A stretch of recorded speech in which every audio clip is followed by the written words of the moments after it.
Bom dia, pessoal. Bom, o que a gente viu na última aula foi o modelo cinético por gases ideais. A gente viu que a gente pode escrever tanto pressão como temperatura sob um ponto de vista mais molecular, né? Onde a gente considerou o movimento translacional dessas moléculas, a gente considerou conservação de energia, então a gente pode descrever a pressão em termos dessas velocidades moleculares, né?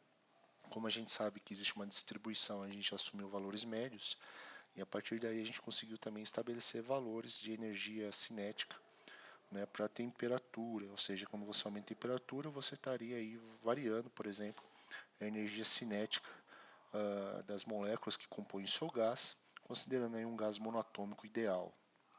Perfeito? Bom, o que a gente vai conversar agora? Sobre gases reais. Esse adjetivo real já te dá um pressuposto de que esse gás que a gente vai escrever agora está muito mais próximo, né? Ele é mais realístico em relação ao gás ideal. Então, algumas características que a gente tinha lá para o gás ideal, ou, por exemplo, algumas limitações que eu vou discutir agora, o gás real ele consegue superar essas limitações e, portanto, deixando esse tipo de descrição mais perto da realidade. Bom, talvez a principal diferença aí entre um gás real e um gás ideal é que esse cara aqui, quando a gente fala em real, a gente está considerando forças ou a presença, né? Presença de forças intermoleculares. Enquanto que no gás ideal a gente desprezou essas forças intermoleculares, nos gases reais a gente vai incluir esse termo de força intermolecular. Certo, então vamos discutir aqui algumas das limitações que a gente observa, por exemplo, no gás ideal. A equação de estado que descreve um gás ideal, o que é? É PV é igual a nRT. Certo? Vamos isolar aqui o volume e a gente pode escrever então o volume é igual a nRT sobre pressão. Vamos supor, se a pressão é constante e a gente colocar a temperatura no zero absoluto, o que acontece com o volume aí?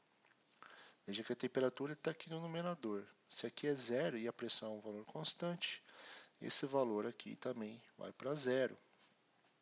Ou seja, eu estou falando que na temperatura de zero eu não tenho nenhum volume associado a esse gás, o que é relativamente estranho de pensar. Lembra que a gente considerou que para um volume do sistema muito grande, o volume individual das partículas poderia ser desconsiderado num gás ideal? E que seria uma partícula, então uma partícula sem volume? Sim, foi uma aproximação que a gente fez.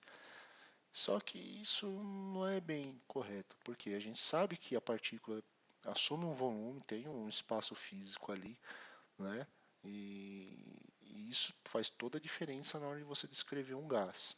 Então essa aqui é uma aproximação que, se você pensar aí para temperatura zero, volume zero, é como se não existisse esse gás, certo? Então isso é uma limitação para um gás ideal. A gente vai considerar então agora o volume molecular desses gases quando a gente falar de gases reais, ok? Outro ponto importante é que se você variar essa temperatura, vamos supor que eu tinha um gás, né? E fui diminuindo a temperatura até chegar nessa condição. O que você espera para um gás que vai diminuir a temperatura? Você tem um gás, certo? Esse gás ele poderia se liquefazer e depois se solidificar. Ele vai sofrer transições de estados, certo? Vai passar para diferentes fases da matéria. Isso é o que era esperado. Só que a gente viu lá atrás, quando estudou forças intermoleculares, que para você observar esse tipo de transição, as forças intermoleculares têm que estar atuantes aqui. Então, forças intermoleculares atuam, né, nesse processo de transição. Então, dependendo da força intermolecular, você vai ter diferentes temperaturas em que você vai observar essa transição.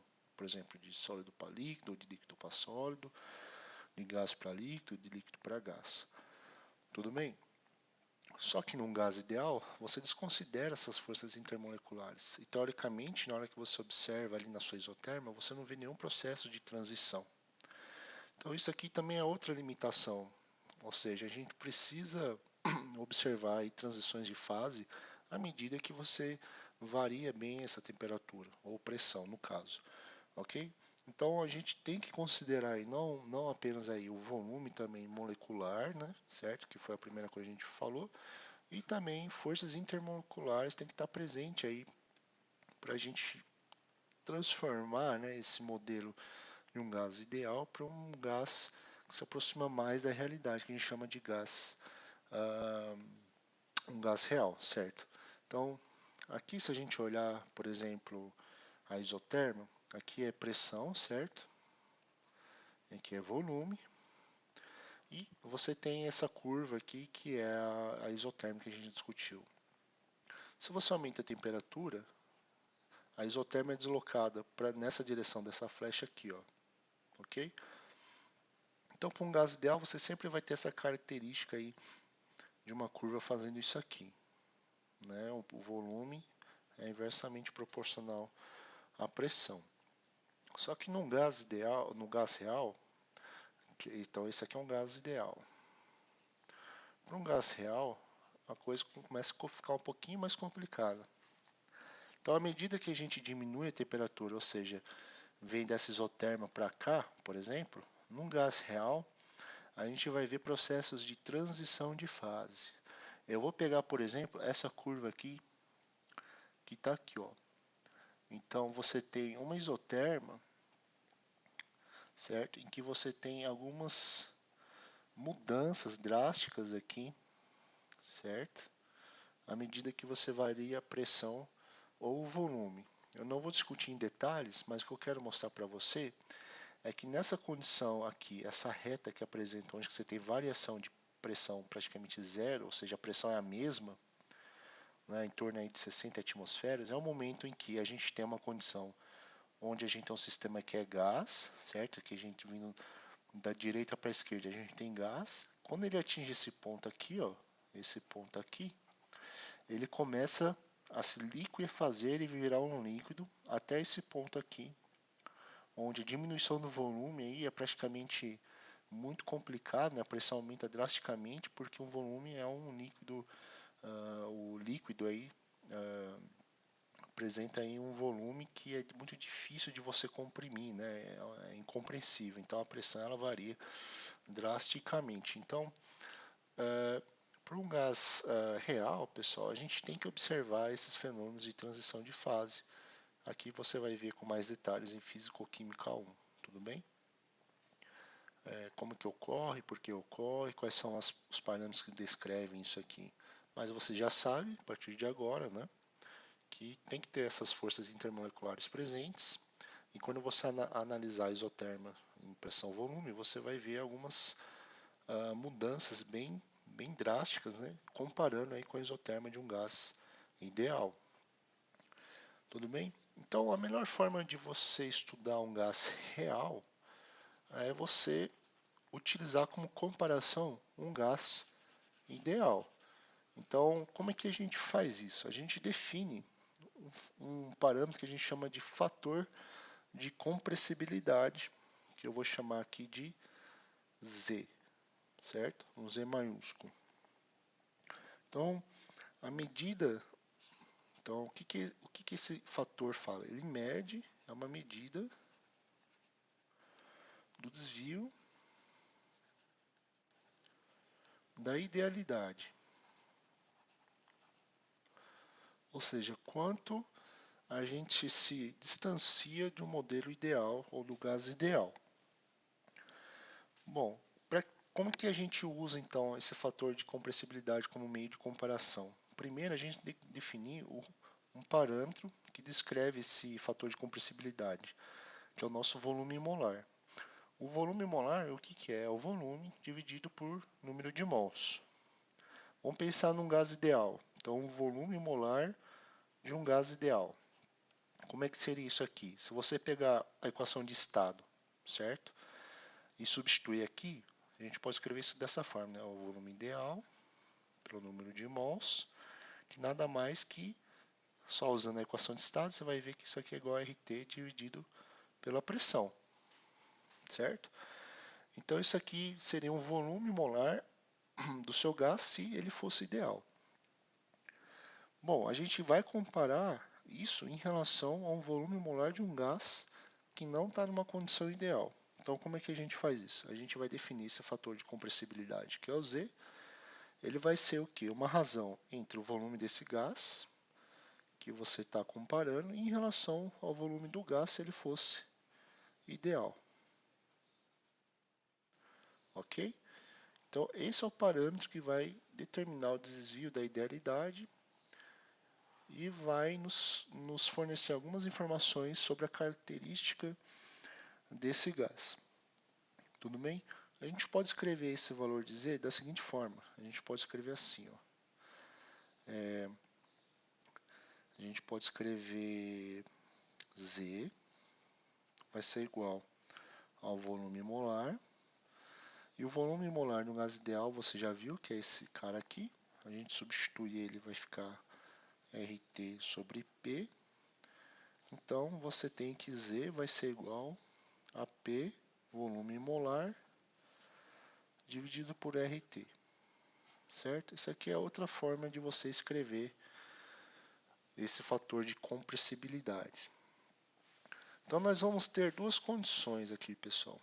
Uma condição onde a gente vai ter uma força atrativa resultante. Então veja que você sempre vai ter forças atrativas e repulsivas atuando no seu sistema devido a essas forças intermoleculares. Ok?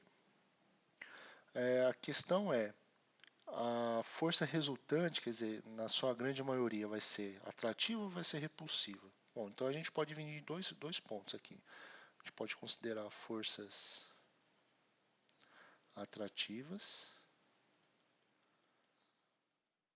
e forças repulsivas. Ok? Bom, para a força atrativa, pessoal, deixa eu dividir aqui. Para forças atrativas, a gente vai ter um valor de Z menor que 1. O que isso quer dizer? Isso quer dizer, se a gente pegar a definição aí, vai ser que volume molar dividido por volume molar ideal, né, vai ser menor que 1, ou seja, a gente vai ter que volume molar vai ser menor que o volume molar ideal.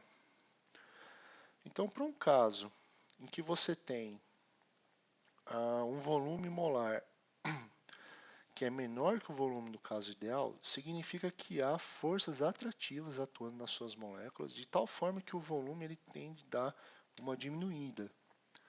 Então, se você considerar uma comparação com o volume onde não há presença de forças intermoleculares, e no volume, num gás onde apresenta um volume que tem aí forças atrativas, esse volume vai ser retraído, e o fato de você ter essa retração no volume e apresentar um volume molar menor que o volume molar ideal, você vai ter um fator de compressibilidade menor que 1. Então, toda vez que você vê um fator de compressibilidade menor que 1, necessariamente está associado a forças atrativas. O inverso também acontece. Você pode ter Z maior que 1, ou seja, a gente vai ter volume molar ideal, certo? Ser maior que 1 e, consequentemente, o volume molar agora vai ser maior que o volume molar ideal. Agora, as forças resultantes vão ser repulsivas, no sentido de que o volume molar que você está analisando vai ser maior que o volume molar do gás onde não há forças intermoleculares. Quando você tem então essa expansão, né, você tem um volume maior, um volume molar maior, necessariamente você tem que estar associando aí forças repulsivas atuando aí nas suas moléculas. Então, quando você vê fator de compressibilidade, né, o nome já diz, né, o quão compressível é. Se é menor que 1, está relacionado, comparando a um gás ideal, é força atrativa. Se é maior que 1, comparando novamente ao gás ideal, tem que ser forças do tipo repulsivas, tá? Isso fica claro quando você pensar naquele diagrama, né, de interação. A gente falou para átomos, mas a gente pode fazer para moléculas também. Então você tem um gráfico aqui de interação de energia em função da distância. Vamos pensar em interação entre as moléculas, né? Se você tem uma condição em que as moléculas estão mais esparsas, por exemplo, onde a pressão é menor, certo? Um volume bem maior, você pode considerar uma condição em que eventualmente elas possam estar interagindo, né? E essa interação ela é do tipo atrativa, porque a distância delas aí está maior, né? Então você tem um processo de atração aqui nessa direção, certo? Só que se você aumentar muito a pressão, diminuir o espaço em que essas moléculas podem estar percorrendo ali, elas vão interagir muito mais uma com as outras, ou seja, a distância entre elas vão diminuir de tal forma que você começa aí a cair nessa região onde você tem um efeito de repulsão muito grande, certo? Então você pode variar essa distância, vamos supor uma distância média, né, considerando variação de alguns parâmetros, por exemplo, como a pressão. Vamos ver como ficaria esse gráfico de fator de compressibilidade em função da pressão. Então, ele tem mais ou menos esse perfil aqui. Eu vou fazer aqui do lado e eu vou te explicar mais ou menos. Então, você tem aí um grafo de fator de compressibilidade em função da pressão. Então, aqui é o eixo Y, é o nosso Z, e no eixo X, né, é o nosso P, pressão. Então, esse ponto aqui, esse ponto vale 1, ou seja, é o ponto onde que se você variasse a pressão e não tivesse mudança nenhuma aí, né, do fator de compressibilidade, é o caso em que você estaria na condição de um gás ideal. Então veja, eu vou variar a pressão e meu Z continua o mesmo. Estou variando a pressão, meu Z continua o mesmo. Esse aqui é um caso de um gás ideal, certo? Por quê? Porque independente da pressão, eu não tenho forças intermoleculares atuando no meu gás, o fator de compressibilidade sempre vai ser igual a 1. Por quê? É volume molar do seu gás dividido pelo volume molar do seu gás no estado ideal. Se é 1, quer dizer que o volume molar vai ser igual ao volume molar do gás ideal, independente da pressão. Só que a gente pode ter outros casos aqui. A gente pode ter um caso, por exemplo, em que você tem para pressões ligeiramente baixas, você tem um efeito de atração, certo? Então, todo esse processo aqui, você está para Z menor que 1, Z menor que 1, e aumentando mais a pressão, você continua com o Z menor que 1, mas ele vai diminuindo. Então, toda essa condição aqui é Z menor que 1, e você tem um processo de atração. Isso acontece naquela condição que eu falei para você, né? Onde você ainda tem uma certa distância entre essas moléculas em que elas podem sentir o processo de atração, mais ou menos nessa região aqui. Só que se você aumentar mais a pressão, você vai estar colocando essas moléculas muito mais próximas umas das outras. E essa proximidade favorece um processo de repulsão molecular. Então, o que acontece quando você aumenta a pressão de forma demasiada é que essa curva agora ele passa para cima, tá vendo? E você tem aí uma região onde que aqui é Z, né, maior que 1, onde você tem um processo de repulsão. Então, se você olhar para um caso ideal, que é esse caso, um caso que a gente vê várias moléculas diferentes, um caso real, você pode ver que as curvas elas se comportam de forma diferente. Por exemplo, você tem para o H2, você tem para o metano, você tem para o C2H4 e você tem para o NH3. Veja que o NH3, a curva não está completa, né? Ela parou aqui em baixas pressões, mas ela praticamente fica nessa região de atração, certo? E ela decai, olha aqui, isso aqui é um zoom da região, né? Ela decai muito mais rapidamente do que por caso do metano, do que pelo caso do C2H4. Qual que é a explicação para isso? Bom, a explicação é que as forças intermoleculares que atuam aqui vão ditar o quão vai decair essa curva e quão rápido ela vai subir também. Então, processos que têm forças intermoleculares que geram uma atração muito grande, você tem que ver um resultado desse tipo aqui, certo? Qual que é a diferença, então, entre as forças intermoleculares desse C2H4 e do CH4? Bom, esse é um exercício que eu vou passar para vocês fazerem. Então, o que é importante vocês saberem aqui? Saber que em diferentes moléculas você vai ter forças intermoleculares diferentes. Forças intermoleculares diferentes, né, você tem interações ou energias de interações diferentes. Forças intermoleculares que têm energias de interações maiores vão gerar aí um processo de atração, por exemplo, no caso da amônia, que é um caso que você conhece muito bem, né, e gera aí, por exemplo, forças que geram uma atração tão significativa que você tem um fator de compressibilidade menor que 1, bem menor do que os outros casos, do metano e do C2H4. No caso do metano, essas forças intermoleculares interagem de forma bem mais amena. Em comparação com o hidrogênio, muito menos ainda, certo? No hidrogênio, praticamente você não observa aí um processo de fator de compressibilidade menor que 1. Então, como exercício, eu vou passar esse gráfico para vocês e vocês vão ter que me discutir e explicar o porquê que acontece isso, tudo bem? Isso vai ser baseado nas aulas lá atrás que a gente discutiu, onde você sabe a estrutura dessa molécula, você sabe a polaridade dessa molécula e você sabe quais são as forças intermoleculares que agem nela. E a partir daí você consegue discutir o fator de compressibilidade, considerando ela como um gás real, aí, certo? Muito bem. A gente viu que a gente pode discutir como que a gente descreve um gás ideal em termos da sua equação de estado. Para o gás real, a gente também vai ter uma equação de estado. Bom, qual a equação de estado que a gente pode usar? Então, a gente vai descrever aqui equações de estado, certo? Eu vou apresentar para você, na verdade, duas equações de estado. A primeira é a chamada equação de Van der Waals. A equação de Van der Waals. Bom, vamos pensar primeiro como que seria a equação de estado para o gás ideal. Como é que é? É PV é igual a nRT, certo? Eu pego a pressão, multiplico pelo volume igual a nRT. Bom, o fato que eu te disse para você é que a gente tem que corrigir alguns fatores aí. Por exemplo, é o volume individual da molécula, certo?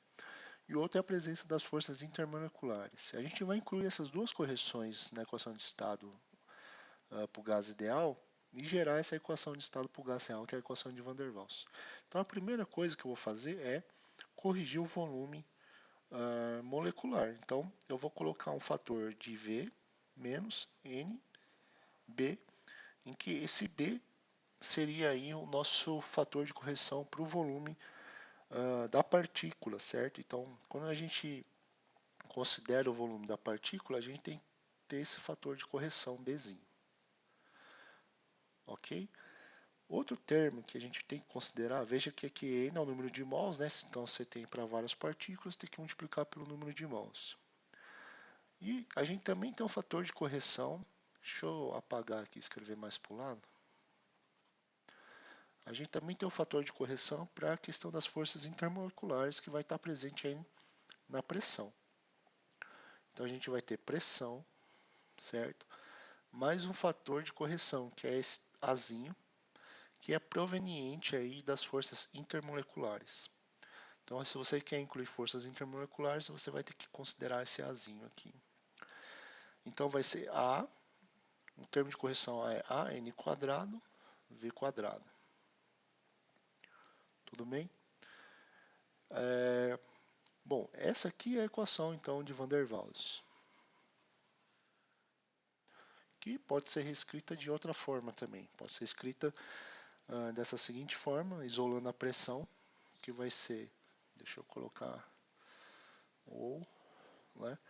Pressão vai ser igual a nRT dividido por V menos NB menos A n quadrado, v quadrado. Então é só você isolar P, joga o A n quadrado, v quadrado para o outro lado da equação com termo negativo e passa dividindo V menos NB. Na verdade você passa primeiro esse termo, né, porque ele está multiplicando, e depois você joga esse termo para lá porque ele está somando. Aí você isola P e você tem então essa equação que é a mesma coisa.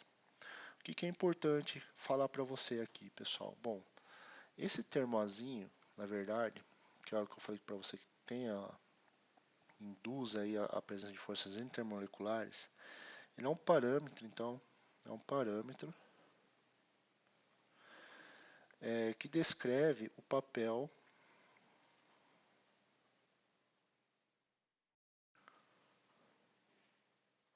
de forças atrativas, tá? Opa. Então, essa presença de forças intermoleculares, no caso do Azinho, ele está relacionado com as forças atrativas para um gás real. O Bzinho, vamos escrever aqui embaixo, ok?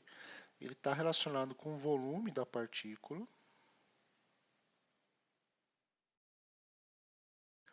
e também ele pode se relacionar com as forças repulsivas das forças intermoleculares. Então aqui a gente vai escrever relaciona-se com as repulsões.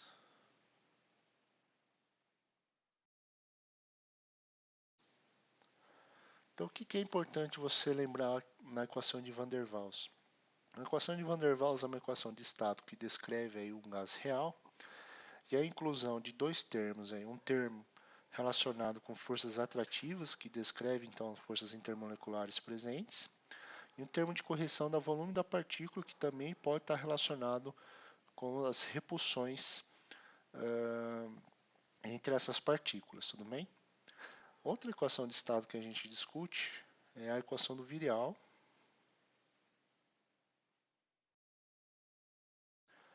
Equação do virial. A equação do virial ela tem uma relação um pouco mais matemática do que conceitual, porque ela é baseada em termos de uma expansão em série. Você provavelmente vai ver isso em cálculo 2 ou cálculo 3 aí. Você pode escrever uma função em termos de uma expansão em série. Como que seria isso? Por exemplo, seria a nossa equação de estado para um gás ideal, PV igual a nRT, modificada com um termo de correção numa série aqui, que seria 1 mais fator B Vm mais fator C, os dois dependem da temperatura Vm ao quadrado, e assim vai, certo? Porque é uma série. Então essa aqui é a equação de virial, que também descreve o desvio aí, um gás real considera os desvios da idealidade. Aonde que está esse desvio das idealidades? Nesse termo aqui, onde a gente considerou a expansão em série. Aqui a gente chama o Bzinho de segundo coeficiente de virial, e o Czinho é o terceiro coeficiente de virial.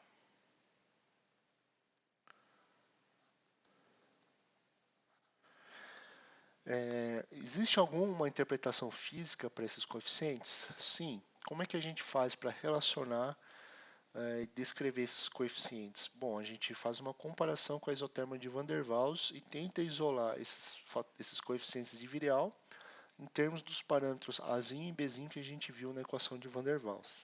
Tá? A gente vai fazer isso para ver como é que está presente também na equação de virial o efeito aí de repulsão e atração molecular e o volume também dessas partículas, tudo bem? Então, como que a gente faz aí? A gente teria que comparar essas duas equações de estados. Então, vamos comparar aí a equação do fator de compressibilidade, né, utilizada aí para a equação de estado de Van der Waals. Então, a gente usa a definição aí que vai ser P volume molar dividido por RT, ok?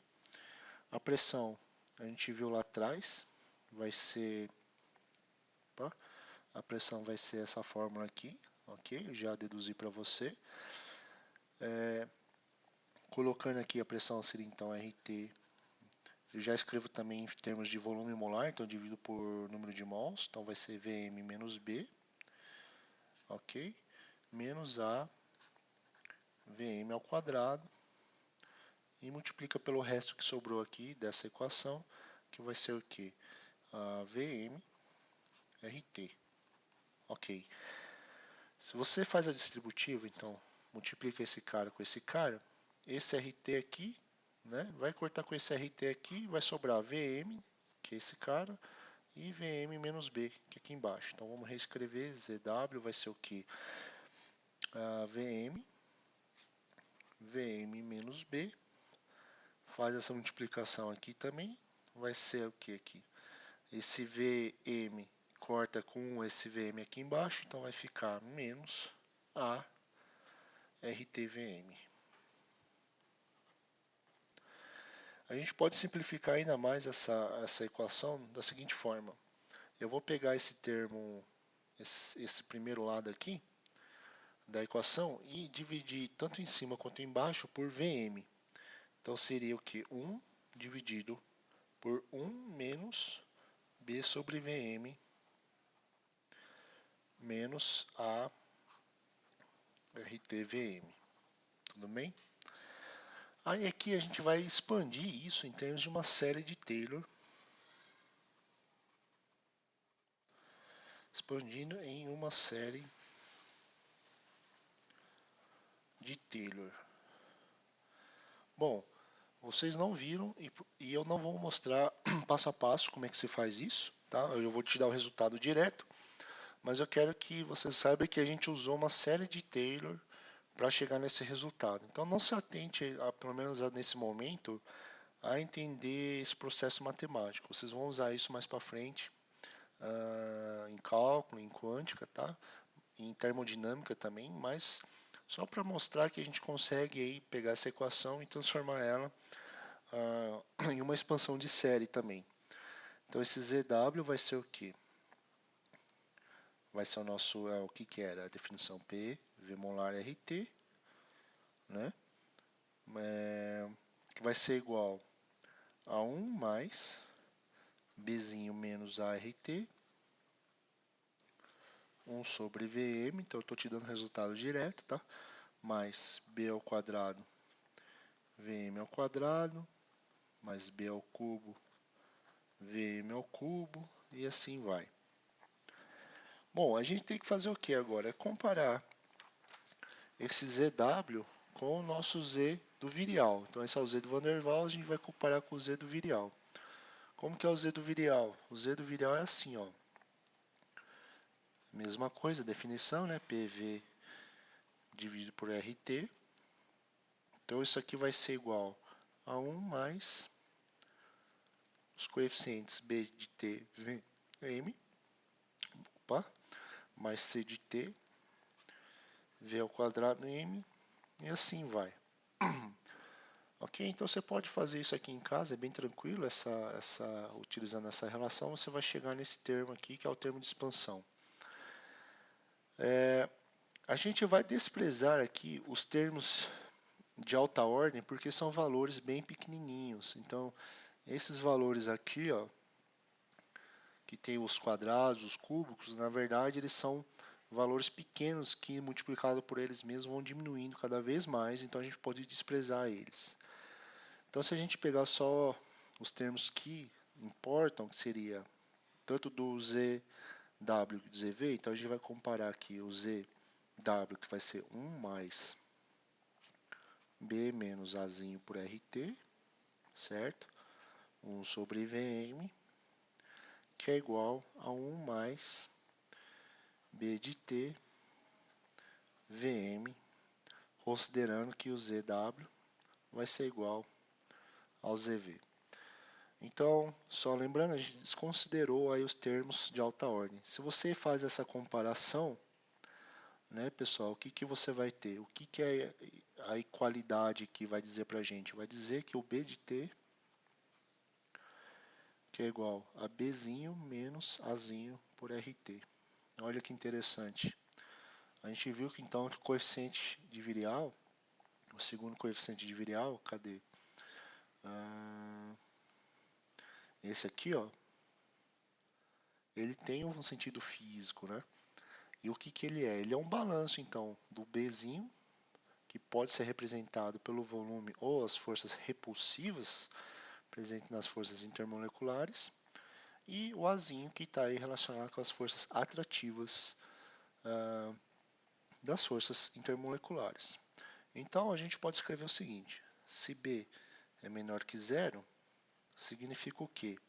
B negativo, a gente tem um processo em que esse termo aqui vai ser maior do que o Bzinho, certo? Se isso é maior, o Azinho tem um peso maior, então a gente vai ter um processo de atração resultante.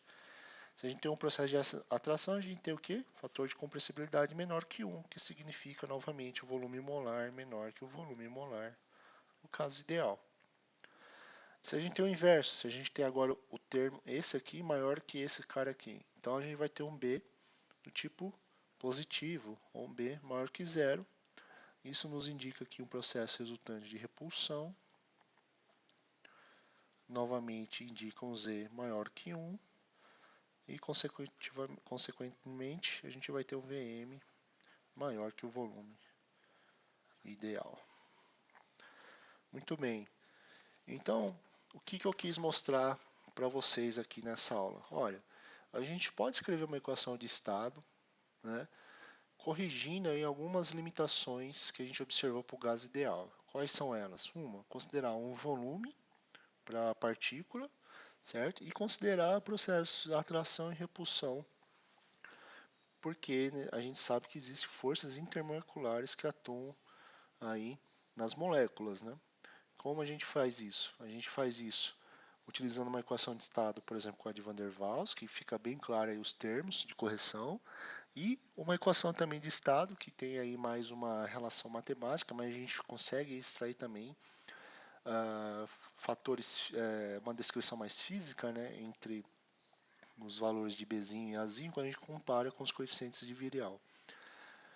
Um aspecto de comparação é sempre utilizar o fator de compressibilidade. O fator de compressibilidade vai ser uma relação entre o volume molar do gás que você está analisando pelo volume molar de um gás ideal. Se ele é menor que 1, você vai ter processos majoritariamente atrativos. Se você tem maior que 1, você vai ter processos majoritariamente de repulsão. Então, se você olhar num gráfico de fator de compressibilidade em função da pressão, você vai ver que determinadas moléculas vão sofrer forças de interação diferentes, porque são de naturezas diferentes, então você vai ter condições em que você consegue explicar por que, por exemplo, da amônia ela desce mais em relação ao metano, porque as forças moleculares que estão atuando aqui são diferentes, então provavelmente no da amônia a força intermolecular é muito mais forte no caso do metano, certo? Você vai explicar isso para mim no exercício que eu vou te dar. Então, o que eu queria mostrar para vocês, pessoal, de forma geral, é que a gente pode utilizar os gases aí para descrever algumas propriedades, né? Algumas propriedades como pressão, temperatura. A gente fez algumas aproximações em termos de velocidades, né? A gente considerou velocidades médias, mas a gente sabe que existe uma estatística que descreve a distribuição dessas velocidades. Isso para o caso ideal. Se a gente quer considerar agora algumas características mais realísticas, como a presença de forças intermoleculares, que vão resultar aí, quando você variar pressão, temperatura, você vai notar aí a presença de transição de fases, quer dizer, a força intermolecular é extremamente importante, ela tem que estar presente. E aí a gente consegue colocar isso em umas equações de estado, que são as equações de Van der Waals e de Virial.